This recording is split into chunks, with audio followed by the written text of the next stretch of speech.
Fala galera, beleza? Então, continuando aqui a segunda parte, que também vai seguir um conceito mais superficial, depois eu faço cada um dos vídeos mais detalhadamente, mas enfim, essa é a segunda parte. Vamos já colocar a máquina para fazer uma impressão na prática.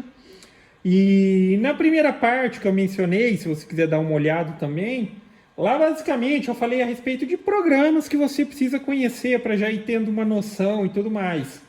Que basicamente é a questão de você adquirir conhecimento relativo a programas de modelagem 3D, no qual você vai criar a peça, vai desenvolver a peça. Também falei a respeito da questão do programa, que é o programa que, de fato, ele vai gerar o arquivo que a impressora vai fazer a leitura para fazer a impressão da peça, que seriam programas fatiadores.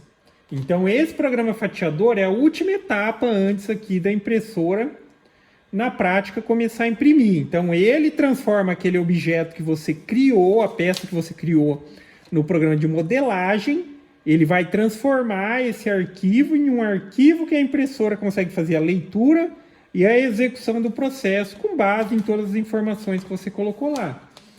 Aqui o que eu vou dizer isso pode variar uma etapa ou outra em diferentes impressoras, pode variar uma etapa ou outra, mas é mais ou menos esse mesmo conceito. Olha, eu já estou com o arquivo pronto para impressão, coloquei na máquina e tal, ele já está aqui, mas aí tem os procedimentos que você tem que seguir. Basicamente nessa daqui, quando a gente vai fazer uma primeira impressão e tudo mais, até para garantir que tudo esteja no seu devido lugar, e a gente faz uma referenciação dos eixos, a máquina ela vai fazer o zeramento do X, do Y, do Z e tal, e a gente confere antes de fato dizer para a máquina, pode começar a trabalhar, selecionar o arquivo e tudo mais. Eu não sei como se comporta outros equipamentos, mas esse daqui, quando eu mando ela fazer essas referências e tudo mais para conferir o zeramento, a máquina ela precisa pré-aquecer. Então você dá uma primeira vez o comando, ela vai subir a temperatura da mesa até os 60 graus, que é a temperatura ideal. No caso do bico, ela só sobe até 120 graus, que talvez algum material seja o ideal, mas, por exemplo, o material que eu estou utilizando aqui, o ideal de temperatura para ele é em torno de 200 graus. Mas ela faz esse aquecimento quando você seleciona a opção Home, num primeiro momento, pela questão da dilatação de material e tudo mais. Depois você seleciona novamente, aí sim ela executa. Ela só faz esse procedimento já com a mesa aquecida e o bico também pré-aquecido. Então aqui, ó, ela já chegou nas temperaturas que eu já selecionei aqui. A mesa está em 60 graus e o bico de impressão está em 120 graus. Aí eu aperto aqui a opção, coloco aqui na Bed Leveling, a mesa aqui, e vou colocar o Auto Home. Aí ela vai zerar X, vai zerar Y e vai voltar e vai zerar o Z.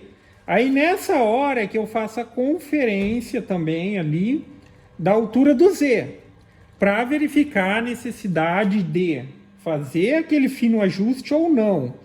Na hora de fazer o zeramento da altura do Z, ou seja, o bico encostando sobre a mesa, o ideal é que o espaçamento entre bico e mesa seja de 0,2 milímetros, ou também a espessura de uma folha de sulfite. Se eu colocar a folha de sulfite na mesa e o bico sobre, naquele momento que tipo, ela está solta e começou a raspar, ali seria o ideal para a maioria das impressoras. Então, enfim, aqui, ó, ela fez essa referência quando eu mandei fazer o home e ela colocou a máquina aqui nas posições e está dizendo aqui que ela está bem no centro da mesa, né? No centro da mesa. E aqui, no Z ali, ó, que seria essa última informaçãozinha, está zerado. Então, de fato, se eu venho aqui com a folha de sulfite e tento colocar aqui, ó, nem a folha entra ali de baixo. Tá? Pode ser que tipo entre uma impressão ou outra, às vezes ela perde um pouquinho de passo e tudo mais. Só que se você constatou que pô, parece que não está legal, preciso fazer o ajustezinho de novo, ela oferece essa opção. Eu posso vir aqui na questão aqui, ó, vem no Bad Level, e aqui eu tenho o Probe Z Offset. Quando eu entro nessa opção aqui, nessa impressora, o que eu consigo fazer? Eu consigo subir ou descer o bico. Às vezes vai ter a situação que você faz a referência ali, na hora de conferir, a folha está passando livre. Ou seja, está muito alto o bico com relação à mesa. Então eu preciso fazer um ajustezinho. Aqui eu consigo fazer um ajustezinho. Quando é negativo, tá? Quando é negativo o valor aqui, ela vai descendo. E se eu vou colocando para positivo, ela vai subir. Então eu subi o Z aqui, ó. Agora sim, ó. Aqui a folha está livre. Aí é aquela questão, eu vou descendo aqui, ó. Eu vou dando comando para ela ir descendo e vou conferindo aqui, movimentando a folha. A folha está entre o bico e a mesa. Aqui, ó, aqui já começou a raspar. Ver. Ó, aqui a folha ela já está presa. Pode ser nesse ponto. Às vezes a gente fala, não, é melhor deixar ela um pouquinho mais livre, mas aqui já seria um bom ajuste. Tá vendo? Quando eu faço essa opção aqui, ou seja, eu faço uma correção. Aí eu venho aqui em Story Settings e eu vou salvar. Porque essa questão, às vezes, de você... Não só pela questão dela perder passo e tudo mais, às vezes ela pode acontecer de fazer isso, mas também às vezes você substitui o bico e pode ser que seja uma altura diferente com relação à mesa. Então aqui, como ela tem esse ajuste automático e tudo mais, a gente faz essa referência. Em algumas situações, em algumas máquinas, o ajuste é a mesa, não é o bico que você desce até a mesa, e sim a mesa que você sobe até o bico, aquelas que tem um ajustezinho pela mola. Tá, aqui eu já fiz o ajuste, tá conferido, tá tudo ok.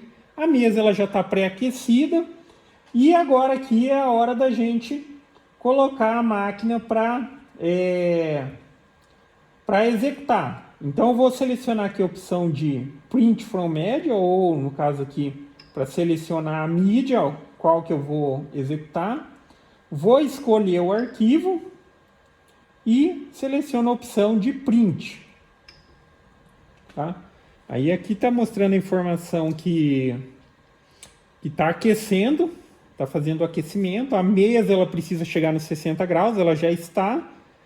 Nesse caso agora aqui, daí começou a aquecer o bico. Ele vai ter que chegar a 200 graus, aí a máquina ela começa a fazer o procedimento. Geralmente a máquina ela vai iniciar aqui no cantinho e dela coloca, vamos dizer, ela vai gastar um pouquinho de filamento aqui para de fato descer o filamento para o bico. Às vezes ele retrai e tudo mais. Então ele vem aqui, gasta um pouquinho aqui, aí de fato ela vai iniciar a impressão ali da pecinha que foi criada e que ela vai fazer a leitura ali. Ó, já chegou nos 200 graus. 200. Aí. E agora ela vai começar a trabalhar. Ela vem aqui, ó. Ela vai gastar um pouquinho aí na beiradinha.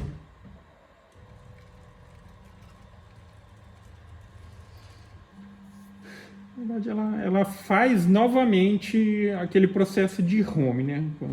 Que às vezes pode ser que tenha ficado parado. E agora que ela começa já a puxar o filamento.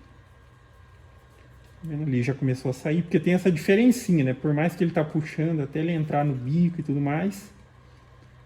Gastou um pouquinho, agora vai para a impressão. A mesa, às vezes fala, mas a mesa não tá quente. É 60 graus, tá? Não é nada exagerado. Aqui o filamentinho.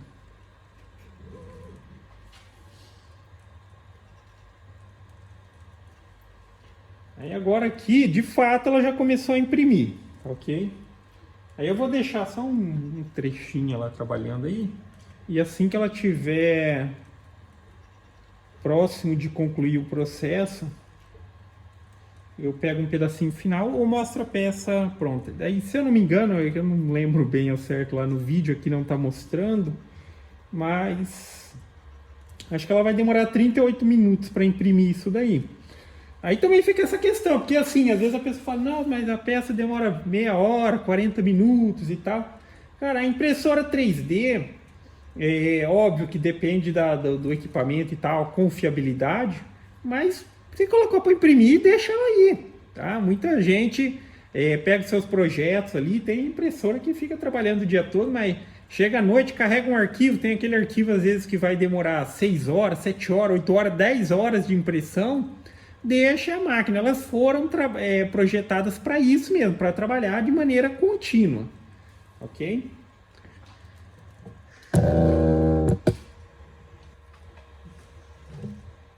Aqui eu só não sei se ela vai...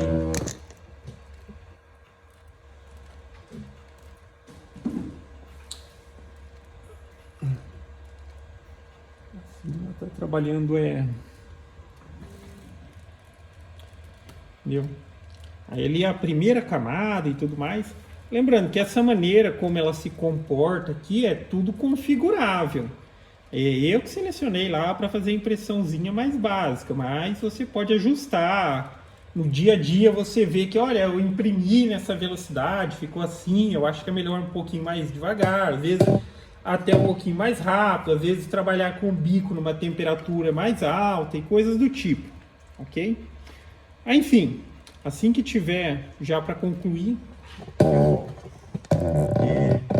caso alguém pergunte também, ali tem aqui é uma mini CNC Router, e para quem gosta do assunto CNC, eu tenho um canal no YouTube também que é o canal CNC em Ação.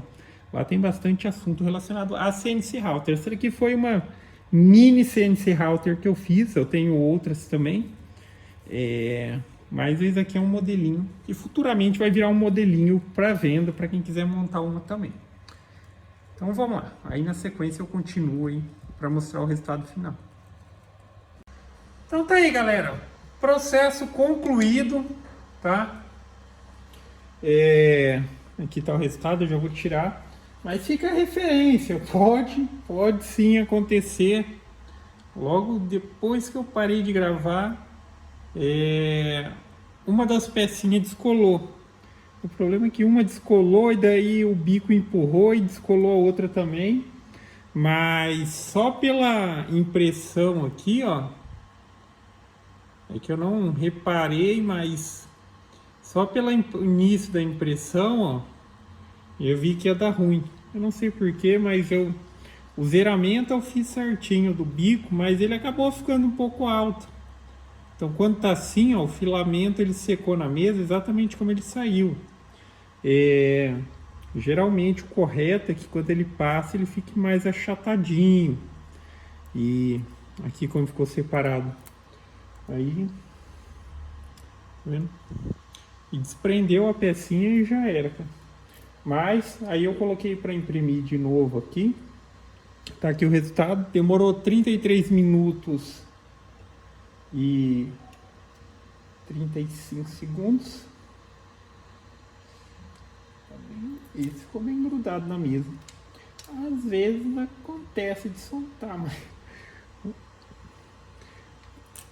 mas esses daqui, ó, ficou bem travado.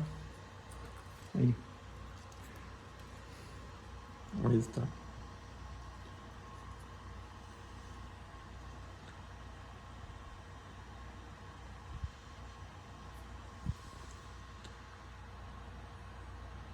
A primeira camada, como que ela ficou bem juntinha. E por aquele que escapou aqui, dá pra ver que ele ficou bem separado. Mas acontece, a gente vai ajustando, vai se adaptando. Mas enfim, aqui seria o resultado final. Aí, como mencionado, aqui é umas pecinhas que eu vou colar nas tomadas. Eu tenho tomada 110, 220 para não confundir. Mas tá aí, beleza?